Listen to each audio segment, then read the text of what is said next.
여러분 안녕하십니까? 마태복음서 강의 40번째 시간 시작하겠습니다. 오늘 우리가 함께 살펴볼 말씀은 마태복음서 5장 43절에서 48절의 말씀입니다. 제가 봉독하겠습니다. 내 이웃을 사랑하고 내 원수를 미워하여라 하고 말하는 것을 너희는 들었다. 그러나 나는 너희에게 말한다. 너희 원수를 사랑하고 너희를 박해하는 사람을 위하여 기도하여라. 그래야만 너희가 하늘에 계신 너희 아버지의 자녀가 될 것이다. 아버지께서는 악한 사람에게나 선한 사람에게나 똑같이 해를 떠오르게 하시고 의로운 사람에게나 불의한 사람에게나 똑같이 비를 내려주신다. 너희를 사랑하는 사람만 너희가 사랑하면 무슨 상을 받겠느냐? 세리도 그만큼은 하지 않느냐? 또 너희가 너희 형제 자매들에게만 인사를 하면서 지내면 남보다 나을 것이 무엇이냐? 이방 사람들도 그만큼은 하지 않느냐? 그러므로 하늘에 계신 너희 아버지께서 완전하신 것 같이 너희도 완전하여라. 오늘 그 유명한 원수 사랑 이야기가 여기에 나옵니다. 예수님이 하나님 사랑 관련해서 우리에게 가르쳐 주셨는데, 그때 대체적으로 예수님이 말씀하시는 사랑의 가르침은 성서 전체를 통해서 한 세 가지로 나눌 수가 있습니다. 첫 번째가 하나님 사랑, 이웃 사랑, 이렇게 말씀하신 것, 구약의 율법을 전부 요약하시면서 하신 말씀, 그리고 오늘 마태복음서에 나오는 원수 사랑, 그리고 요한복음서에 나오는 서로 사랑입니다. 오늘 우리가 읽은 본문에서 예수님은 크게 세 가지를 말씀하십니다. 첫째는 방금 전에 말씀드렸듯이 너희 원수를 사랑하고 너희를 박해하는 사람을 위해 기도하라는 것입니다. 둘째는 하나님의 자녀답게 세리나 이방인들과는 다른 모습을 보여라 하는 것입니다. 마지막으로 셋째는 하늘에 계신 너희 아버지께서 완전하신 것 같이 너희도 완전하라, 이렇게 말씀하십니다. 여러분, 이 세 가지 중에서 가장 어려운 게 뭐라고 생각하십니까? 제가 생각하기에는 세 번째입니다. 완전하라 하는 거죠. 이 말은 정말 사람에게는 붙일 수 없는 말인 것 같습니다. 하나님에게만 온전히 붙일 수 있는 말이기 때문입니다. 그럼에도 불구하고 예수님께서 이렇게 말씀하신 것은 아마 하나님 자녀답게 하나님을 본받아 살아야 한다는 것을 강조하려고 하신 것 아닌가, 그런 생각합니다. 그리고 또 하나님처럼 너희도 완전하여라 하는 이 말씀은 앞에서 우리가 살펴본 예수님의 6가지의 명령, 흔히 우리가 발린 명제라고 부르는데요. 모세가 말한 것을 너희는 이렇게 들었지만 나는 이렇게 말한다 하는 그 6가지 명령의 최종 결론이라고도 할 수 있습니다. 살인하지 말라는 말 대신 아예 분노부터 하지 말 것, 간음 대신에 정말 제대로 된 사랑을 하고, 이혼 대신에 여성의 인권에 존중하고, 맹세 대신에 정직한 삶을 살아서 예 아니오를 분명하게 말하고, 보복하지 말고 선한 양심을 일깨우기 위한 그런 모든 일련의 예수님의 그런 율법 해석의 결론, 즉 율법을 재해석하면서 율법을 완성하시려고 하는 예수님의 그런 마지막 결론은 하나님께서 완전하신 것처럼 우리들도, 예수님을 하나님의 백성, 하나님의 자녀인 우리들도 완전하라 하는 거죠. 사실 완전하라는 말을 방금 전 말씀드렸듯이 문자 그대로 이해하면 불가능합니다. 그런데 이 말에 해당하는 히브리어와 헬라어, 이런 건 조금씩 다 다른데, 이 완전하다는 말을 그리스 말로는 텔레이오스라고 번역되었습니다. 텔레오스라는 거는 목표와 같은 그런 것과 관련된 것인데, 이 말의 유대식 의미, 즉 히브리어가 원래 담고 있었던 의미는 무엇에 마음을 다 바치는 것, 분열되지 않는 마음으로 아주 집중해서 하는 것, 그런 것을 뜻합니다. 그러니까 하나님께서는 무슨 일을 하실 때 온전히 마음이 분열되지 않고 한 곳에 집중해서 하신다, 이런 뜻이고, 또 그렇게 이해한다면 우리도 예수님을 믿기로 또 마음 먹고 하나님의 자녀로 살기로 마음 먹었으면 한눈 팔지 말고 또 흔들리지 말고 최선을 다해서 집중해서 그렇게 하나님의 뜻대로 살아가라 하는 뜻으로 이해할 수 있습니다. 그러니까 완전하다는 게 아주 흠이 하나 없이, 결점이 하나 없이 완벽하다는 뜻이라기보다는 딴 생각 품지 말고 흔들리지 말고 오로지 하나님의 뜻에 집중하라는 말로 이해한다면 우리가 충분히 우리도 한번 시도해 볼 만합니다. 그런데 오늘 이 말씀에서 우리가 주목해야 될 말씀은 예수님이 하나님을 너희의 아버지라고 부르셨다는 것입니다. 하늘에 계신 너희 아버지께서 완전한 것처럼, 즉 우리들의 아버지라고 그렇게 불러주신 거죠. 하나님은 예수님의 아버지일 뿐만 아니라 바로 우리들의 아버지도 되신다 하는 것을 우리는 기억해야 합니다. 이게 이제 마태복음서에 특별히 많이 나오는데요. 그러니까 하나님께서 예수님을 부를 때 이는 사랑하는 내 아들이다 이렇게 부르고, 또 예수님도 하나님께 기도하실 때 나의 아버지라고도 기도하시죠.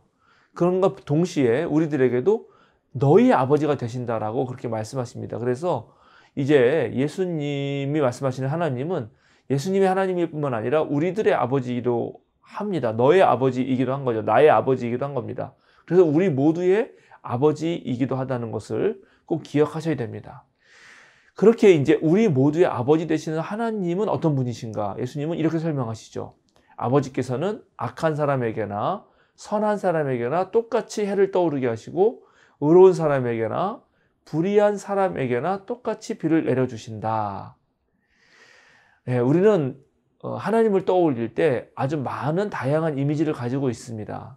그런데 예수님이 특별히 우리에게 알려주시는 하나님의 가장 핵심적 이미지는 악한 사람이든 선한 사람이든 불의한 사람이든 의로운 사람이든 똑같이 햇빛과 비를 내려주시는 분이라는 것입니다. 이런 이미지를 우리에게 설명해 주시고, 너희가 하나님의 자녀라고 하면 부모를 가장 닮은 자녀, 그리고 부모의 뜻을 가장 잘 이어가야 할 자녀로서 똑같이 너희도 모든 사람에게 햇빛과 비를 내려주는 그런 보편적 사랑을 하라고 말을 하는 거죠. 물론 이 말을 우리가 오해해서 나쁜 놈들까지도 무조건 받아들이라 이렇게 하는 그런 뜻은 절대 아닙니다. 우리는 지난번 제가 강의에서 계속 말씀드렸듯이 선하게 태어난 사람의 양심들을 일깨워서 그 사람으로 하여금 본래 하나님의 형상대로 만들라 하는 거죠. 그러니까 악한 것에 맞서지 말라는 말, 그 다음에 여기 악한 사람에게나 선한 사람에게나 똑같이 햇빛과 비를 내려주신다는 이런 말들을 이해할 때 악을 못 본 채 하거나 악을 용인하라 그런 말은 아니라는 것입니다. 선한 사람에게나 악한 사람에게나 똑같이 사랑을 베풀라 하는 이 말은 무슨 말이냐면, 내가 하려고 하는 사랑이 상대방에 의해서 좌지우지 되면 안 된다는 것입니다. 즉 우리의 사랑은 일관되어야 한다는 그런 말입니다. 상대방에 따라서 이랬다 저랬다, 즉 어떤 조건 때문에, 어떤 환경 때문에, 어떤 상황 때문에 내 사랑이 바뀌어서는 안 된다는 거죠. 즉 나는 하나님의 아들, 딸로서, 사랑이신 하나님의 아들, 딸로서 나도 사랑하는 사람이다라는 그런 정체성을 가져야 한다는 것입니다. 예를 들어서 이제 저도 그런 것을 정한 적이 있는데, 난 어떤 일이 있어도 예를 들어서 욕을 하지 않겠다. 만약에 이렇게 마음을 먹는다면 상대방이 나한테 모욕적인 언사를 하고 뭐 욕을 한다 하더라도 나는 욕하는 방식으로 대응하지는 않겠죠. 다른 방식으로 상대를 깨우치거나 다른 방식으로 상대의 잘못을 지적하게 될 것입니다. 그러니까 상대방이 욕한다고 해서 나도 똑같이 욕하고, 상대방이 한 대 때린다 해서 나도 똑같이 때리는 방식으로 그렇게 반응하는 인간이 아니라, 내가 어떠한 원칙을 정하고 그 원칙대로 책임 있는 행동을 하는 사람이 되라는 것입니다. 그러니까 오늘 하나님의 자녀로서 사랑하는 사람으로 살라라고 하는 것은 언제나 사랑의 마음, 밝고 맑은 마음, 정말 하나님의 아들, 딸로서의 마음을 가지고 자신을 계속 다독이면서 그대로 책임 있게 행동하라는 말로 읽어야 한다는 것입니다. 예수님은 당시 로마의 지성인이었고, 또 네로 황제 초기에 실질적인 지도자 역할을 했던 세네카라는 사람이 있는데, 그 사람도 이런 말을 했습니다. 태양은 범죄자에게도 뜨고 바다는 해적에게도 열려 있다. 그러니까 이런 말들을 보면은 내가 어떠한 선한 존재로, 사랑을 품은 존재로 정말 그렇게 행동하겠다고 하는 어떤 그런 윤리적, 보편적 윤리와 같은 거는 누구에게나, 꼭 그리스도인이 아니라 바로 로마인들에게도 하나의 최고의 가치와 목표였다라고도 볼 수 있습니다. 그러니까 예수님의 제자된 사람들이 그런 세네카가 말하는 로마 시민의 어떤 가치보다 더 진실되게 그런 하나님 사랑을 실현할 수 있는 사람들인가? 더 나은 사람들인가? 아마 이런 거를 묻는 질문일 수도 있겠습니다. 그러니까 마태복음서를 쓴 이 저자는 예수님의 입을 통해서 바로 우리야말로 세네카를 따르는 로마 사람들보다 훨씬 더 윤리적으로 높은 위치에 있다는 것을 보여주고 싶었을 것이고, 바로 우리는 누구에게나 똑같이 햇빛과 비를 내리시는 하나님을 따르는 진짜 그런 윤리적 사람들이었다라는 것을 말하고 싶었을 것입니다. 그렇게 이제 세상 사람들도 이 세상을 좀 더 아름답게 만들기 위해서 노력하지만 하나님의 자녀들은 훨씬 더 그런 노력을 해야 된다 하는 말로 우리가 읽어야 할 것입니다. 그래서 우리가 그리스도인들이 정말 비그리스도인들보다 낫지 못하면 정말 무엇으로 우리를 드러낼 수 있겠는가? 바리새파나 세리나 또 다른 사람들도 자기에게 잘해준 사람은 똑같이 잘해주는 거 아닌가? 이런 말들과 비교해서 하시는 말씀이 다 그런 뜻이라고 볼 수 있겠습니다. 자, 마지막으로 하늘에 계신 너희 아버지가 완전한 것처럼 너희로 완전하라 하는 말씀만큼 역시 또 어려운 명령은 원수를 사랑하라는 말입니다. 정말 원수를 사랑한다는 말, 이 말은 쉽게 할지 모르겠는데 실제로 이거를 한다는 것은 거의 불가능에 가까울 수도 있습니다. 그런데 원수사랑이라는 말은 사실 마태복음에만 나옵니다. 그리고 마태복음에만 나오는 지금 원수사랑의 맥락은 또 마태 공동체가 처한 아주 특별한 상황이 있습니다. 66년부터 70년 또 72년까지 그 벌어진 로마와 유대 전쟁 때문에 생긴 원수들을 가리킵니다. 즉 같은 마을 사람들이었는데요, 같이 잘 살다가 갑자기 전쟁이 벌어졌습니다. 그래서 마을 사람 중에 일부는 유대 독립군 편에 서서 로마에 맞서 싸웠습니다. 그런데 어떤 사람들은 로마 군인들에 의해서 강제로 징병돼서 로마 군에 편입되게 됩니다. 그러니까 원하지 않았는데도 끌려간 거죠. 원래 이들은 같은 마을의 동네 선후배 사이였고 친구였고 심지어 형제였는데 전쟁이라는 상황 속에서 어쩔 수 없이 한쪽은 독립군, 한쪽은 로마군이 된 것입니다.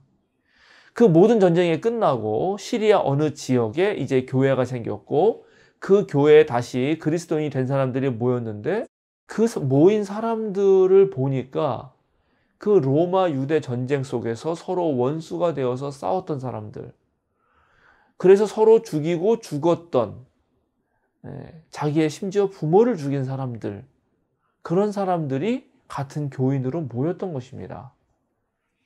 우리말에 부모님을 죽인 원수는 함께 같은 하늘을 이고 살 수 없다, 같은 하늘에 살 수 없다 하는 말로 불구대천의 원수란 말도 있는데 마태교회에서 그런 일이 벌어진 겁니다. 우리말로 하면 친일파의 자손과 독립군의 자손이 함께 한 교회에 있을 때 어떻게 하면 좋은가 하는 문제입니다. 물론 친일파의 자손이 정말 용서를 빌지 않고 자신의 잘못을 인정하지도 않고 계속 나쁜 짓을 한다면 마땅히 우리는 정의를 내서야 하죠. 그런 사람들은 회개시켜야 합니다. 그러나 그 친일파의 자손이 용서를 빌고 정말 사죄를 하고 자신의 부모가 그랬지만 자신이 한 건 아니지만 자신의 부모의 잘못을 인정하면서 그 독립군의 후손들을 적극적으로 돕고 평생을 속죄하는 마음으로 산다면 당연히 비록 부모님 댁에서 또는 생각해보면 원수라고도 할 수 있지만 그런 사람에겐 당연히 사랑을 베풀어야 하는 거죠.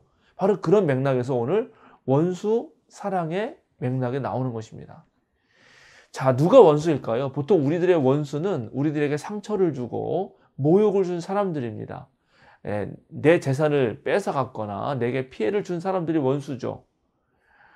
그런데 내가 이제 그런 상처, 받은 피해 이런 게 모두 다 아물고 그런 것을 다 이겨낼 수 있었다면, 그러면 그렇게 내가 넉넉한 사람이 됐다면 정말 그렇게 나한테 상처를 준 사람이 와서 용서를 빌 때 그 사람도 용서해주고 사랑할 수 있어야 되지 않을까요?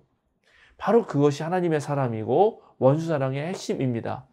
십자가에서 보여주신 예수님의 사랑, 하나님의 사랑은 바로 우리들로 하여금 너의 작은 상처도 충분히 너가 극복할 수 있다는 것을 보여주기도 하는 것입니다. 또 이 말씀을 제가 가만히 묵상해 보면은 저를 하나님으로부터 멀게 하는 것, 즉 내 신앙의 원수, 나를 신앙인으로 살지 못하게 하는 원수는 어떤 면에서는 내 자신일 수도 있다는 생각을 했습니다. 즉 내가 하나님 못 믿는 건 내가 게을러서, 내가 또 욕심이 있어서, 내가 편견이 있거나 고집이 있거나 교만해서 그런 경우도 있는 거죠. 그래서 원수를 사랑하라는 말이 나의 그런 부족한 부분도 받아들이고 그것을 극복하는 그런 훈련을 하라는 말로도 저는 들렸습니다. 오늘 성경 말씀에서 또 내 원수를 미워하고 내 형제 자매를 사랑하라 하는 말을 너희가 들었으나, 이런 말이 있는데 실제로 구약성서를 찾아보면 구약성서에도 원수를 미워하라는 말은 없습니다. 그래서 이 말은 아마도 마태복음서 저자가 처한 그 상황이 서로 원수로 생각하면서 척을 지면서 미워할 수도 있는 상황이었기 때문에 아마 인용한 것 아닌가, 그렇게 생각해 봅니다. 원수사랑의 계명을 생각해 볼 때 가장 중요한 것은 내 마음으로부터 먼저 미움과 분노, 증오를 없애는 것일 것입니다. 내가 충분히 더욱더 사랑하는 사람이 되는 것입니다. 그런 사랑, 정말 내 마음에 분노와 증오의 감정이 사라지는 상황이 되려면 그것은 평소에 수많은 연습을 해야 됩니다. 정말 사랑 연습이 필요합니다.